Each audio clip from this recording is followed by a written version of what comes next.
Hi friends, welcome to my video. మీకు ఎప్పుడు సరికొత్త రుచుల్ని, సరికొత్త వంటకాలని చూపించడానికి మా ఛానల్ రెడీగా ఉంటుంది. ఈరోజు మీకోసం మరమరాలతో టిఫిన్. దీని పేరు ఉగ్గాని అంటారు.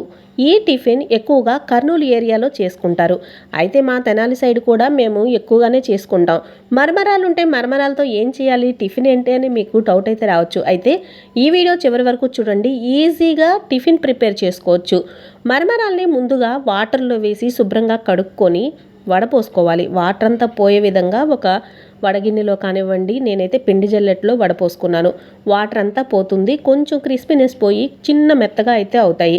ఇక్కడ మీకు చూపిస్తున్న పౌడర్ ఏంటంటే వేయించిన శనగపప్పు, గొడ్డుగారం, చిన్నుల్లిపాయి, ఉప్పు, జీలకర్ర వేసి మిక్సీ వేసి పక్కన ఉంచుకున్నాను. ఇప్పుడు ఒక కళాయిలో ఆయిల్ వేసుకున్నాను. ఆయిల్ వేసుకొని డైలీ మనం వేసుకునే పోపు మాత్రమే వేసుకోవాలి, ఇంకా స్పెషల్గా ఏమీ లేదు. ఈ విధంగా పోపు వేసుకున్న తర్వాత ఉల్లిపాయలు, పచ్చిమిర్చి, కరివేపాకు కూడా వేసుకోవాలి.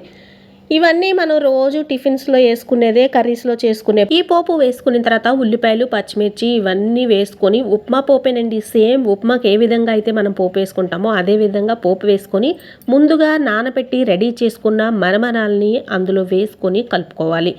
శుభ్రంగా కలిసిపోయిన తర్వాత మనం ముందుగా రెడీ చేసి పెట్టుకున్న ఆ పౌడర్ని అయితే వేసి కలుపుకోవాలి. ఈ మరమరాలు పోపులో కొంచెం సాల్ట్ వేసుకోవాలి, ఎందుకంటే మనం ముందుగా రెడీ చేసి పెట్టుకున్న ఆ పౌడర్లో కూడా మనం సాల్ట్ వేసుకున్నాం కాబట్టి చూసుకొని చాలా తక్కువ సాల్ట్ అయితే వేసుకోండి. ఈ పౌడర్ అంతా మిక్స్ అయ్యే వరకు మరమరాలని, పోపుని మొత్తం కలిసేదాకా తిప్పుకోండి. ఆ విధంగా మిక్స్ అయిన తర్వాత ఇంకా మనం తినడానికి రెడీగా మరమరాలతో ఉగ్గాని అయితే తయారైపోతుంది.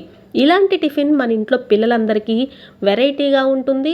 మనం కూడా ప్రతిరోజు ఇలాంటి టిఫిన్స్కి పప్పు నానబెట్టి కష్టపడాల్సిన పని లేకుండా ఈజీగా మరమరాలతో టిఫిన్ చూస్తున్నారు కదా. Enjoy. Thank you my friends.